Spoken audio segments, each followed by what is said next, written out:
Viewer discretion is advised. Guinea Grayling from Wakkerstroom, South Africa, was about to embark on a new journey in life: marriage. As is tradition, he and his friends gathered for a bachelor's party on the 13th of November, 2022. Among the 50 guests at the Henbase Lodge in Mpumalanga was Willem Kruger, a friend set to be one of Guinea's groomsmen. According to Network 24, a popular South African news outlet, Willem's father, Tian Kruger, shared a conversation he had with Willem that Saturday morning.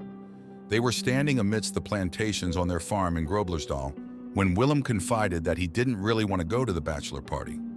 Willem felt that he and Guinea weren't that close, and Guinea had friends who he was much closer to.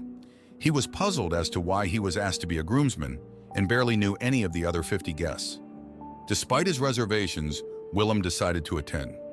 He picked up one of his friends, Callie, and headed to the party.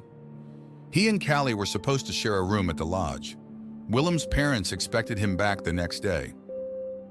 The men appeared to enjoy the night, watching a rugby game and immersing themselves in the festivities. CCTV footage showed Willem buying a bottle of water at the bar around 1 a.m. Around 1:20 a.m., Willem tried to call a friend, but got no answer. That night, he never made it to the lodge room. The next morning, Willem was missing. Initially, it was believed that he might have tried to sleep in his room, but found it locked, leading him to drive back home to Groblersdal. However, the tracker in his car and further CCTV footage confirmed he never left the lodge. Concerns grew that he might have accidentally driven into the nearby river due to poor visibility late at night.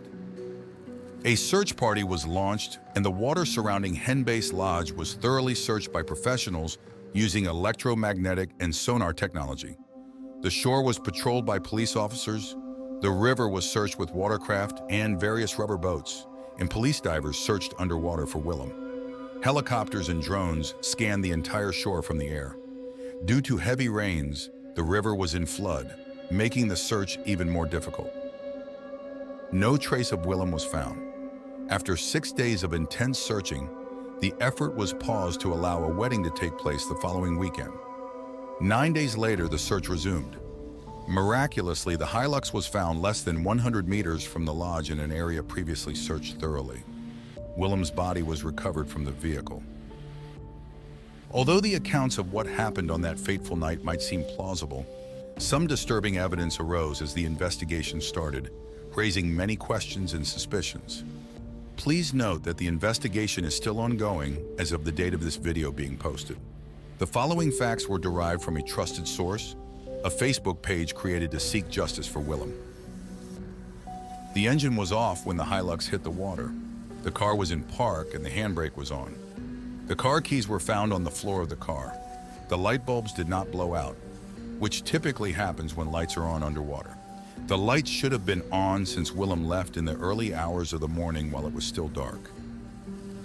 There were 30 CCTV cameras at the lodge, but only a few were operational. Willem had bleeding on both the left and right sides of his skull, and an empty bullet casing was found in the parking terrain. The front window of Willem's car was already broken when the car was taken from the water. The panel of the driver's door was broken off, including the handle, which investigators believe could indicate that Willem tried to keep the door closed while someone tried to open it from the outside. The family and investigators requested that the scene be left undisturbed when they discovered the car. However, the owner of Henbase Lodge pulled it out with a huge tractor, which investigators claim disrupted the scene and destroyed crucial evidence. CCTV footage also indicated that another guest's car had its left mirror bent forward and a dent on the driver's side. A week later, the mirror was cut off and disappeared.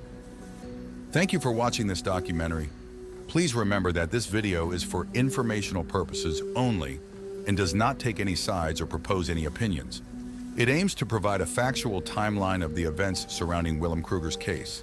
We pray that Willem's family finds justice and peace.